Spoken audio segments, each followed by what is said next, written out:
Mayong buntag sa tanan. Yung palakalang kong Bisaya.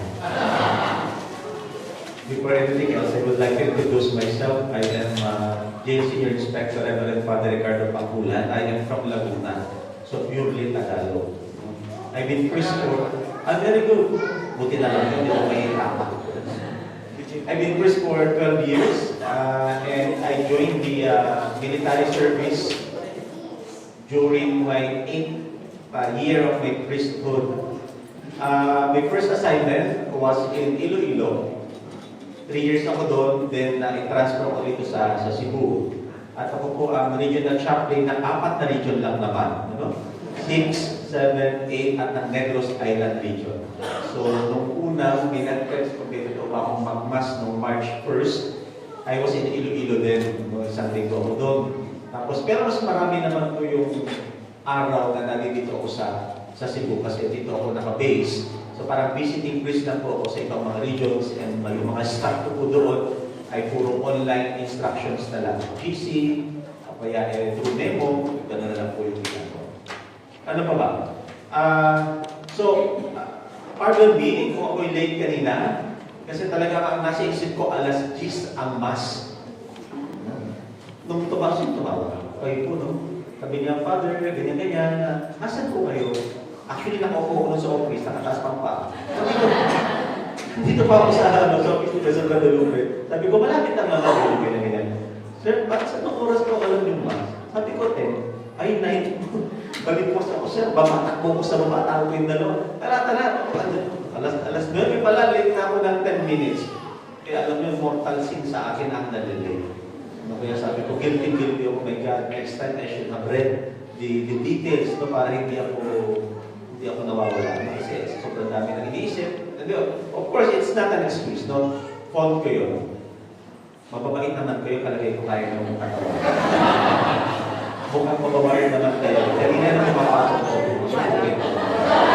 Mukhang hindi naman, mukhang mababait naman. So I guess, mapapatawad ko ng mga tao.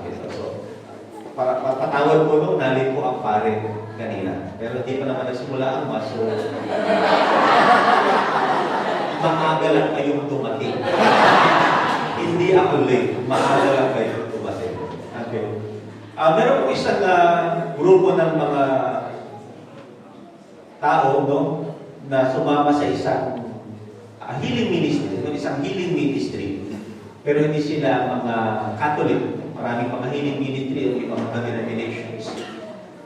Usually, kapag healing ministry, yung mga nasa harapan niya, naandyan yung mga may sakit.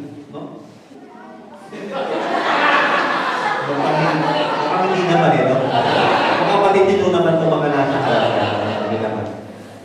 Usually, nasa harapan yung mga may sakit. Maya, tumayo yung pastor, sabi ng pastor, Tatang, tumayo ka. Tumayo siya sa kanyang wheelchair. Yung mga tao naman, lumaki yung mata. Tapos sabi ng pastor, Tatang, lumakad ka. Yung matanda, hindi lumakad. No? Siguro, few meters ang lalakad niya, palakpakan yung mga tao. Galing ng pastor. Tapos binigyan ng pastor yung matanda ng microphone. Tatang, anong masasabi mo? Sabi ng matanda, hindi pa rin ako makakita. Bulan pala. Hindi naman pala siya pilay. Hindi pa rin ako makakita. Yung hindi nakaget ng gulong at hindi tumawa, matalino lang yun. Kung hindi mo na-get, ikaw may problema. Mga minamahal ko, yung mga dumata na kita kapataw. Mga minamahal ko kapatid, yung ka-4 na linggo ng Quaresma, narinig natin sa Ebanghelyo ang isang bulag simula nung siya'y ipinanganak. Bulag simula nang siya'y ipinanganak. Sa kagustuhan niyang makakita, sabi ng mga eksperto at dalubhasa, itong bulag na ito, matyagang nakita. Kasi nung panahon ko ni Kristo, marami na rin mga chismoso at chismosa. Marami na rin po. No? Nababalitaan na nila na may taong nagpapagaling. Nababalitaan na nila na may Kristo o Jesus ang pangalan na umiikot, nangangaral at nagpapagaling. At ang lahat ng mga may sakit ay nag-aabang. Ngayon, itong bulag na ito, simula nung lang narinig na marahil, hindi na siya umalis doon sa lugar na yun. No? Para lang maabutan niya na dumadaan itong nagpapagaling. At hindi naman siya nabigo. No? Sabi sa Ebanghelyo, nakita siya ni Jesus, kumuha si Jesus ng dumura, kumuha ng putik, at inilagay sa kanyang mga mata. At ang sabi, maghugas ka doon sa pool of Siloam. Have you been to Israel? Ano pala? Gusto niyo pumunta ngayon? Alam niyo, parang ayaw ni Lord Pablo. I never been there. I never been there. Gusto ko, sabi ko, hindi ako pwedeng mamatay na hindi ko na pupuntahan ng Israel. Kung sabi ng anak si Jesus. Kasi talagang yan ang dream ko. Ngayon, nagplan ko ako ng pilgrimage. Nagplano ko ng pilgrimage, 2000, October. Ano naman? Kasi COVID, February sabi ko, so nawala. So nawala na rin sa isip ko. Tapos, nagplano ulit ako this year, July. Matutuloy. Hindi right, hindi na naman ako matutuloy. Tuloy na tayo kung pupuntahin doon. Hindi naman kita aagaw, hindi ko pa rin naman ipapako. Bakit hindi mo ko hayaan makarating sa lugar mo sa kapinanganan? Kasi sabi ng mga pare, ay Father, iba yung pakiramdam na hindi mo lang nababasa. Iba yung pakiramdam na nahulog ka mismo. No? Yung pool of Siloam ko ay isang maliit na parang pool na may tumutulong tubig. Pero meron siyang spring, pero tapos meron pang tumutulong tubig. Ngayon, yung tubig na tumutulong, bihira daw yun. Ang sabi, paniniwala ng mga Hudyo, pag may tumulong tubig, yung anghel ng Diyos nagpatak ng drop of water, and that water, they believe, nakaka-cure. Ang sino mang mauna doon sa pagpumatak ang tubig at pumunta doon sa pool, gagaling. Ngayon, yung bulag, hindi niya alam niyo kung kailan papatak kasi wala nga siya. Patingin. So, lagi siyang nauunahan ng ibang mga may sakit, ng mga crippled, etc. So on so forth. So, ang tanging pag-asa lamang ng bulan na ito ay si Kristo na dumaan para mapansin siya at mapagaling siya. Ngayon, meron po akong pero tayong tatlo, na pwede nating pagnilayan sa Ebanghelyo at napakinggan. Another thing, no? I am delivering my homily in Tagalog. I hope nakakaano naman ng lahat ng Tagalog. Ano po? Kasi doon sa jail, maraming mga PDL ang hindi kabalo magsulti ng Tagalog. Hindi rin makaintindi. Kaya, alam ko, basta maganda marunong magkaintindi. At guwapo nakakaintindi ng Tagalog. Okay? Kung hindi ka nakakaintindi, alam mo na. Okay. So, tatlo yung nais kong pagnilayan natin ngayong ika-4 na linggo ng panahon ng Kwaresma. Una is dilim. Dilim. May mga bagay sa buhay natin na hindi natin naiintindihan. Suffering is not always punishment. Alam niyo yung mga preso. We do not call them preso nowadays. We call them PDL, Persons Deprived of Liberty. Alam niyo yung mga PDL, pagka nagbibigyan mo sa kanila ng counseling o kaya study, group study, Bible study, meron isang PDL doon sa Iloilo, sabi niya, alam mo, Father, thankful ako kasi nakulong ako. So, medyo nagtaka ako. Sabi ko, yung iba ayaw makulong at ayaw nilang manatili dito. Pero ikaw nagpapasalamat ka pa kasi nakulong ka. Sabi ko, bakit tinatakasan mo ba yung asawa mo? Bakit nagpapasalamat ka at nakulong ka? Sabi niya, alam mo, Father, kung hindi pa ako nakulong, hindi ko makikilala ang Diyos. Dito lang ako, Father, natutong mag-rosaryo. Dito lang ako, Father, natutong magbasa ng Biblia. Dito lang ako, Father, nakasi.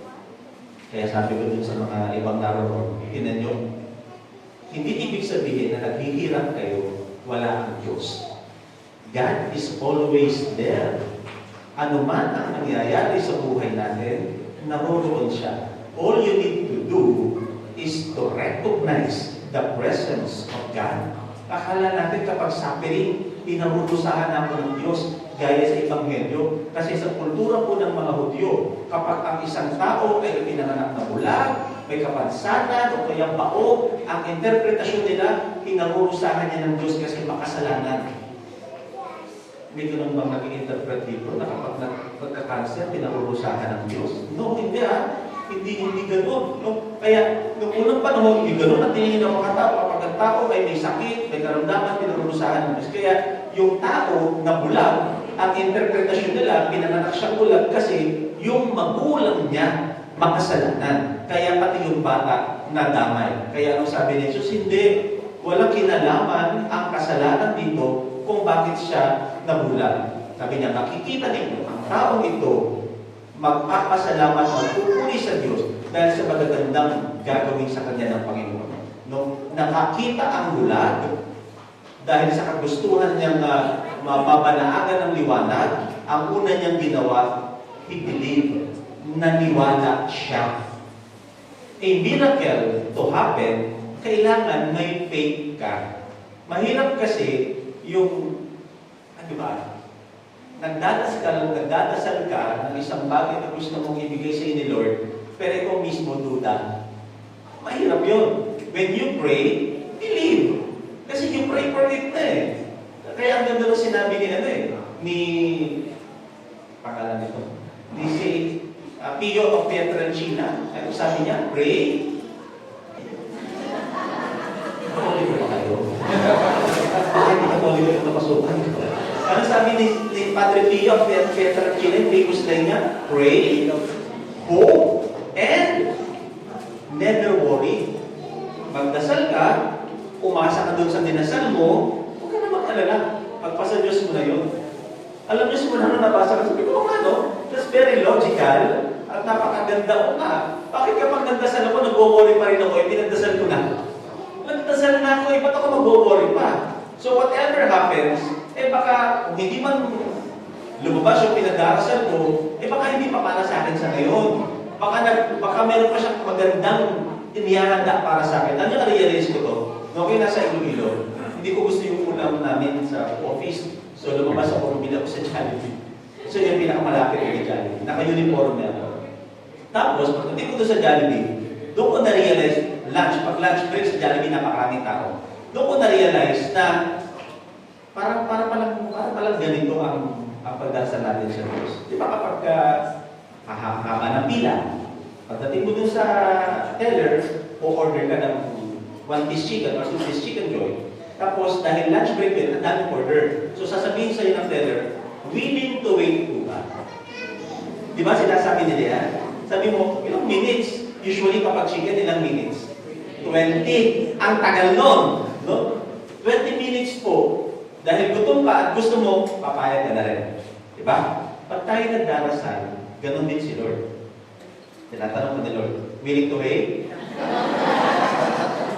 Sabihin mo naman, yes Lord, sige, willing to wait ako, maghihintay ako. Tapos kapag pumunta ka na doon sa table mo, maghihintay ka. Diba? Dahil gutom ka, yung mga katabi mo, dumarating yung mga order nila, naiinis ka, ba't wala pa yung sa akin? Tapos ang dami mo ng imaginations, nauna pa ako doon, ba't nauna sa akin mo? Di ba kaya alam mo nauna pa siya, ang dami mong dahilan, tatawagin mo yung, ang tawag yung mga nagsaserve, no? Ba't nauna pa siya, kanina pa ako dito, pero ang totoo nauna talaga yun, no? Gusto mo lang mauna kasi ayaw natin nagkita. Ba't nauna pa siya, sabihin na lang nung crew, ipapalo up ko po. Kapag tayo ay nagdarasal, bukod sa naghihintay ka, you need to follow up. Follow up mo.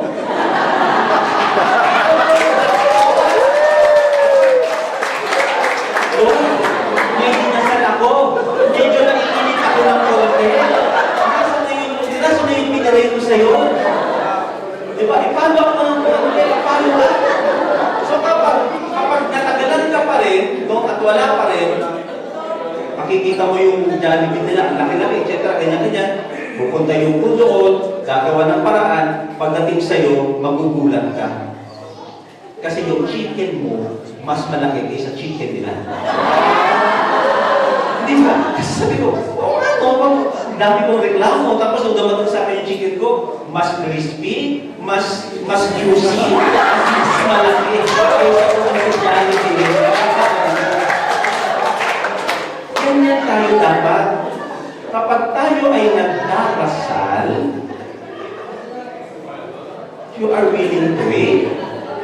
need to follow up kasi God is preparing better, bigger for you. Diba? Kaya kapag mag-jollibee kayo,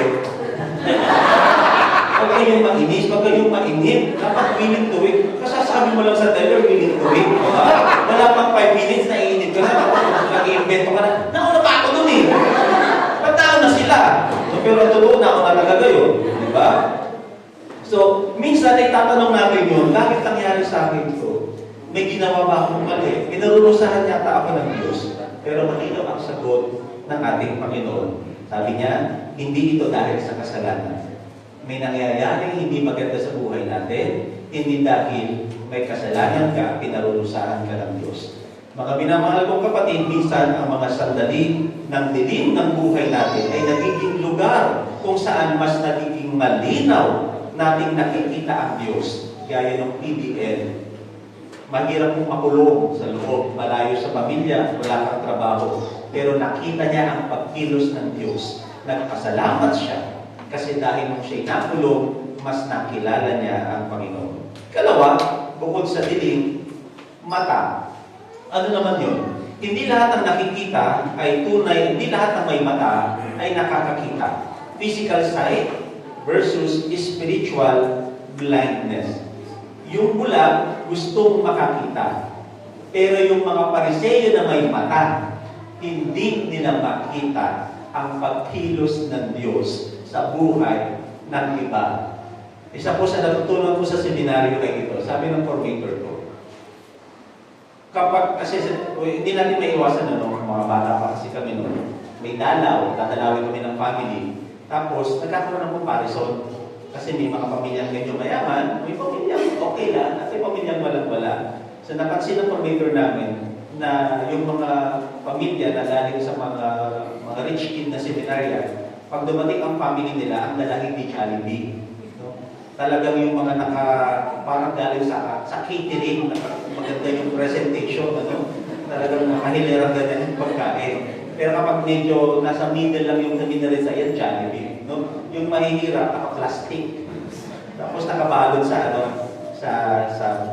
dahon ng saging. Sabi ng formator ko, napansin niyo yun na parang nagkakaroon ng comparison. Sabi niya, kapag may nakita ka sa kapwa mo, na gusto mo, well, natural feeling, medyo nakakaingit. You have to admit it. Naiingit ako. Pero dapat ang kasunod daw ay ito. Kung nakakaingit naman, meron siya nun, Lord, thank you, kasi pinagpapala mo ang kapatid. Imbis na maingit daw kami, ipagdasal namin at magpasalamat kami sa Diyos kasi pinagpapala niya sila. Oo nga naman, sabi ko, imbis na ang mata ko ay maging dahilan para hindi ko makita ang kagandahan loob ng Diyos, bakit hindi ko gamitin ang mata ko ng lahat ng nangyayari sa paligid ko ay pagpapala at biyaya niya? Mali mo sa susunod ako naman ang i-bless. Mali mo sa susunod, ikaw naman. No? Kaya imbes na makita natin ang hindi magaganda, bakit hindi natin punahin ang lahat ng magagandang nangyayari sa loob? Sa loob ng ulo. Pasensya ko. Masaya ko mag-comedy sa mga reso. Sorry. Hindi na kayo nakatilaw. Kung nakatilaw kayo, pwede na yun. At hindi natin makita yung magandang nangyayari sa buhay natin. Alam niyo doon sa loob ng gulungan, hindi natin may iwasan ng mga PDL mag-isip ng mga problema. Kasi ang layo sa pamilya Tapos limitado yung kanilang pagtawag. Hindi nila alam kung ano yung nangyayari. Sabi ko doon sa kanila, kapag ba maghapon na upo ka dyan sa loob ng dorm na po ang tawag, hindi rin kulungan. Pag maghapon ka nakakupo dyan sa dorm, tapos malayo ang tingin mo, iniisip mo yung problema ng pamilya mo. At the end of the day, nasolusyonan mo yung problema mo. Sabi niya, Father, hindi. Exactly. Kahit maghapon ka mag-isip ng mga nangyayari problema sa buhay mo, walang mangyayari. Kasi that is beyond your control. Kasi wala ka naman sa family mo. So bakit hindi mo gawin yung mga bagay na kontrolado mo? Nandito ka sa loob, nasa dormitoryo, ang kaya mong gawin, instead na mag-isip ng mga bagay na hindi maganda, bakit hindi ka nalang magdasal? Ipagdasal mo yung pamilya mo, naisip mo yung asawa mo, may sakit, Lord, pinagdadasal mo yung asawa ko. Pagilingin mo kasi siya na lang ay naasahan ng aking mga anak. Kasi prayer can move mountains. Kung walang prayer, ewan ko kung paano tayo magbubuhay. Totoo lang. Kung walang prayer, hindi ko alam kung paano tayo mag-e-exist. Kaya sabi ko sa kanila, imbis na malungkot ka, makaupo ka maghapon, isipin ang problema, pagdasal mo na lang sila. Sana palagi mong makita ang presensya ng Diyos sa lahat ng nangyayari sa buhay mo. Hindi ibig sabihin maganda ang nangyayari, bless ako ni Lord. Hindi. Kahit bakit ang nangyayari sa iyo, God is still there. Naroroon pa rin ang Diyos. Hindi lang natin ma-recognize kasi ang puso mo, ang isip mo, occupied ng mga hindi magagandang nangyayari. But try your best to see the brighter side of it. Masasabi mo, thank you Lord. Kasi kahit ito yung nangyayari sa buhay ko, blessed pa rin ako. Yung magising ka sa umaga, ay malaking blessing po yan. Sa totoo lang, hindi kasi lahat ng natutulog, automatic kinabukasan, magigising. Pero kayo, natulog kayo, nagising pa kayo. Ay ako, pag ako gumising, the first thing in the morning na ginagawa ko, pag mulat ang mata ko, tinatanong ko kaagad si Lord. Sabi ko, Lord, ginising mo ako, bakit? Anong gusto mo ipagawa sa akin ngayong araw na ito? Bakit mo pa ako ginising?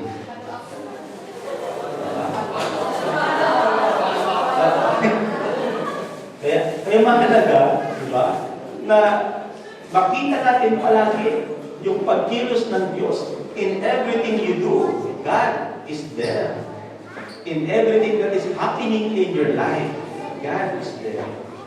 Hindi ibig sabihin, pangit na ang nangyayari sa buhay mo, wala na ang Diyos. Hindi. Naroroon ang Diyos. Ang bulag ay nakakita, pero ang mamamata ng mga Pariseo, hindi nila makita ang pagkilos ng Diyos. Ang ikatlo ay ito, pananampalataya. Ang tunay na nakakita, ang tunay na nakakakita ay marunong maniwala. Seeing leads to faith. Yung bulag, nung nakita niya ang Panginoon sa bandang huli ng Ebanghelyo, anong sabi? When Jesus heard they had thrown him out, he found him and said, "Do you believe in the Son of Man?" He answered, "Who is he, sir, that I may believe in him?" Jesus said to him, "You have seen him, and the one speaking with you is he." Anong sabi niya? "I do believe, Lord." I do believe, Lord. Kaya kapag naramdaman mo ang presensya ng Diyos, pag nakita mo ang pagkilos ng Diyos sa buhay mo, sana ang unang lumabas sa bibig mo, I do believe, Lord. Naniniwala at nananalig ako sa iyo. Mga minamahal ko kapatid, ngayong ika-4 na linggo ng panahon ng Kwaresma ay tinatawag din Letare Sunday. Letare means rejoice, magalak. Kaya medyo kinakatawa ko kayo. Kasi pwede tayo mag-rejoice ngayon. Kasi pag Lent, di ba, sabi nila kapag Lent dapat malungkot, ang music ay medyo malungkot, ang altar wala daw dekorasyon, pero ngayon allowed. Bakit? Kasi na Letare Sunday. We rejoice. Ano yung ating nire-rejoice? Malapit na ang ano ba? Holy Week, Easter. So dahil malapit na ang pagkabuhay ng ating Panginoon. Do not forget that the definition of Lent, no, they define it as 40 days preparation for Easter. So, simula nung Ash Wednesday hanggang ngayon, ang pinaghahandaan natin ay hindi ang kamatayan ng ating Panginoon. Ang pinaghahandaan natin ay ang kanyang huling pagkabuhay. At ngayon, Letare Sunday, malapit na ang kanyang huling pagkabuhay, kaya dapat tayo magalak. At sana sa kagalakan natin ngayon, tatlo ang ating paunin. Una, dilim. Ano nga yung dilim? Hindi na sinasabi ko sa inyo. Ano yung wala kong sinabi? Ano yung dilim? Okay. Second is mata. Okay. At yung ikatlo, pananampalataya. Seeking leads to faith. Na yung nakakakita tayo, nararamdaman natin ang presensya ng Diyos, sana mag-lead to sa malalim na pananampalataya.